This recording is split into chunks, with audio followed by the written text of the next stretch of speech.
কোরবানির গুরুত্বপূর্ণ অনেকগুলা মাসালা বলা হবে, একদম মন দিয়ে শুনবেন মাসালাগুলা। প্রথম কথা, সামর্থ্য হওয়ার পরে যদি কেউ কোরবানি না করেন, মুসনাদে আহমদের একটা বর্ণনা আছে, 16 নম্বর খণ্ড 120 নম্বর পৃষ্ঠা। রাসূলুল্লাহ সাল্লাল্লাহু আলাইহি সাল্লাম বলেন, মান ওয়াজাদা সাআ, কারো যদি সামর্থ্য থাকে, থাকার পরেও আলাম ইউদাহি, সে কোরবানি দেয় না, সামর্থ্য আছে কোরবানি দেয় না, ফালা ইয়াকরাবান্না মুসাল্লানা, সে যেন আমাদের ঈদগাহে না আসে।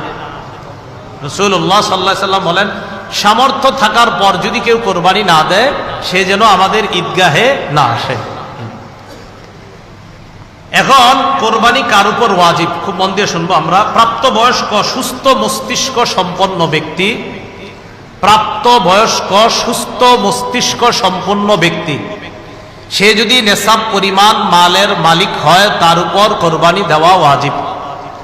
আবার বলছি, সুস্থ মস্তিষ্ক সম্পন্ন নেশাব পরিমাণ মালের মালিক যদি 10, 11, 12 তারিখ এই 3 দিনের কোনো একদিন হয়, 10, 11, 12, আবার বলছি 10ই জিলহজ, 11ই জিলহজ, 12ই জিলহজ সূর্যাস্তের আগে, 12ই জিলহজ সূর্যাস্তের আগে যদি কেউ যাকাত দিতে হয়, যেই নেশাব হইলে ওই নেশাবের মালিক যদি কেউ এই 3 দিন হয়, যাকাত দেয় কয় বছর পুরো হইলে? 1 বছর। এটা 1 বছর না, মাত্র কয়দিন? 3 দিন। হ্যাঁ, 3 দিন, 10, 11, 12 জিলহজ, এই 3 দিন যদি সুস্থ মস্তিষ্ক সম্পন্ন বালেগ বালেগা নারী পুরুষ তাদের কাছে যদি নেশাব পরিমাণ সম্পদ থাকে, তাদের উপর কোরবানি দেওয়া ওয়াজিব। মনে থাকবে তো? আল্লাহ আমল করার তৌফিক দান করেন। এক্ষেত্রে একটা কথা মনে রাখবো, কোরবানির ক্ষেত্রে প্রয়োজনের অতিরিক্ত সম্পদের মধ্যে জমিনও গণ্য করবেন। যেই জমিনের ফসলটা আপনার প্রয়োজনের অতিরিক্ত, মানে এটা আপনার প্রয়োজন না, এটা আপনার না হইলেও চলে, এই জমিনের ফসল না হইলেও চলবে, এটাও কোরবানির নেশাবে ধরবেন। কি বললাম? জমিনের ক্ষেত্রে প্রয়োজনের অতিরিক্ত যে জমিনগুলো আছে, কোরবানি, শুধু কোরবানির নেশাবের ক্ষেত্রে এটাকে আমরা গণ্য করব। আল্লাহ বুঝার তৌফিক দান করেন। অনেকেই আছে কিন্তু আপনার নেশাবের মাল আছে, হয় এই 3 দিনে হয়ে যায় অনেকের, মাশাআল্লাহ।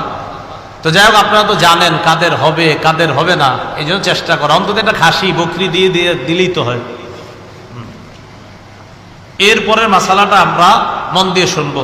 নেশাব স্বর্ণের ক্ষেত্রে 52.5 তোলা স্বর্ণ, স্বর্ণের ক্ষেত্রে 7.5 ভরি স্বর্ণ, রূপার ক্ষেত্রে 52.5 তোলা রূপা, 7.5 ভরি স্বর্ণ অথবা 52.5 ভরি রূপা, 7.5 ভরি স্বর্ণ, আর রূপার ক্ষেত্রে 52.5 ভরি বা তোলা, যেটা বলেন, ভরি বললেও হবে, রূপা।